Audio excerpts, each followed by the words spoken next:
अखिलेश यादव की अगर बात करें तो आजकल वो एक के बाद एक ट्वीट करके भारतीय जनता पार्टी सरकार पर निशाना साध रहे हैं। अखिलेश यादव के ट्वीट रोजाना आक्रामक हो रहे हैं और इन ट्वीट के बड़े संदेश हैं। इस बार अखिलेश यादव अपने ट्वीट के जरिए क्या हमला बोल रहे हैं, देखिए खास रिपोर्ट।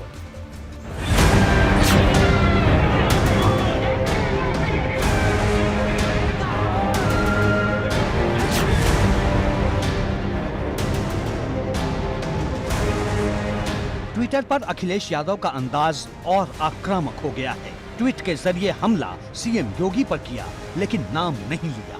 दिल्ली में यूपी के भाजपा सांसदों की बैठक का दूसरा दिन था, इसलिए अखिलेश यादव ने ट्विटर अटैक को भी दोहरा दिया। अखिलेश के ट्वीट के हर शब्द पर गौर कीजिए। जिन्होंने ये कहा था कि उत्तर प्रदेश के युवा इसलिए बेरोजगार हैं क्योंकि वो योग्य नहीं हैं, आज उनको खुद ही अपनी योग्यता व प्रदर्शन के लिए इंटरव्यू देना पड़ेगा।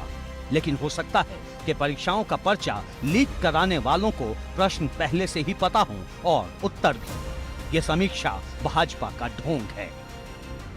अखिलेश यादव का ये ट्वीट साफ जाहिर कर रहा है कि भाजपा का मंथन उन्हें बुरी तरह चुभ रहा है और इसी वजह से वो सीएम योगी पर इशारों इशारों में लगातार हमला बोल रहे हैं।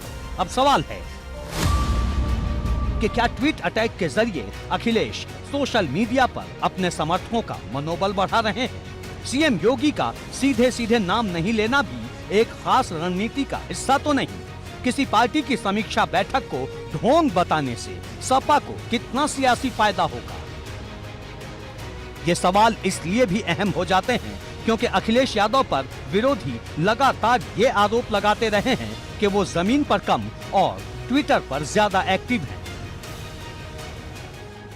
माना जा रहा है कि अखिलेश धीरे धीरे यूपी का चुनावी माहौल गरमा रहे हैं ताकि हर दिन पार्टी के कैडर्स का मनोबल बढ़ता रहे और अगली लड़ाई को लेकर वो पूरी तरह तैयार हो सकें। एबीपी गंगा के लिए ब्यूरो रिपोर्ट।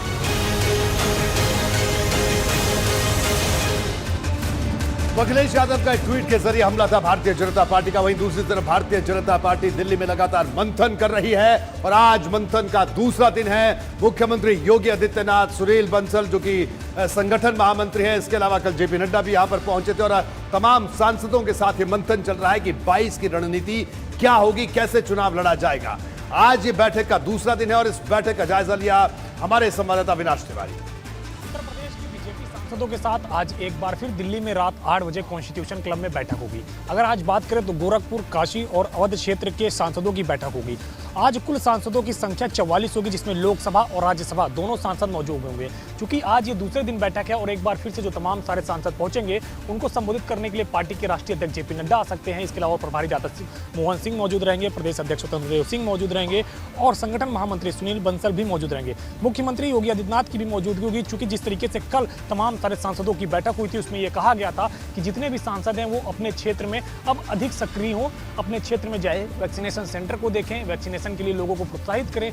जाहिर तौर से बात है कि 2022 के विधानसभा चुनाव है, ऐसे में दिल्ली में जितने भी सांसद हैं उनके साथ ये बड़ी बैठक हो रही है जिनको आने वाले समय के लिए काम दिया जाएगा जिससे कि पार्टी को और ज्यादा मजबूत किया जा सके।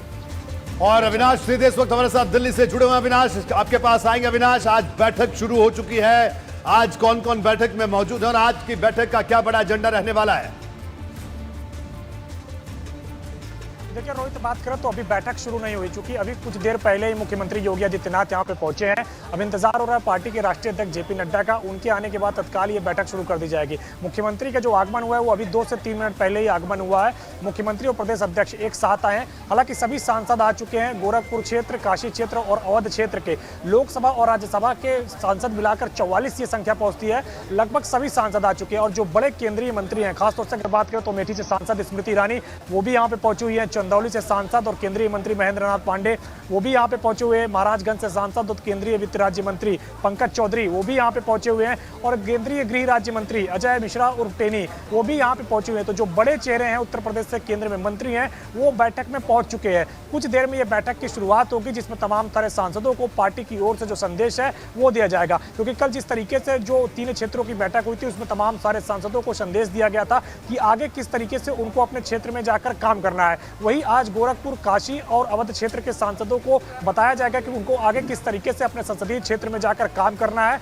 बैठक कुछ ही मिनटों के बाद शुरू होगी। पार्टी के राष्ट्रीय अध्यक्ष एक बार फिर से आके अपना जो यहाँ पे संबोधन है वो देंगे और तमाम तरह सांसदों को बताएंगे कि कैसे पार्टी के आगे कार्यक्रम को बढ़ाया जाए, कैसे पार्टी की आगे रणनीति वर्ष आगे बढ़े। क्योंकि कल की बैठक में अगर आप देखिए तो तमाम तरह सांसदों से कहा गया था कि बूथ लेवल पर जाएं और जो बूथ लेवल के कार्यकर्ता हैं उनके साथ जुटकर अब काम करें। और यह भी एक संदेश दिया गया था कि जो नए केंद्रीय मंत्री बने हैं, यानी कि उत्तर प्रदेश से 7 केंद्रीय मंत्री बने हैं, जो मंत्रिमंडल विस्तार हुआ है, वो 7 केंद्रीय मंत्रियों को यह कहा गया था कि वो अपने अपने क्षेत्र में जाएं और ना सिर्फ अपने क्षेत्र में जन आशीर्वाद यात्रा निकालें, बल्कि अपने क्षेत्र के साथ साथ 3-3 लोकसभा क्षेत्र उनको डिवाइड किया गया कि 3-3 लोकसभा क्षेत्र में वो जाएं। बिल्कुल अविनाश।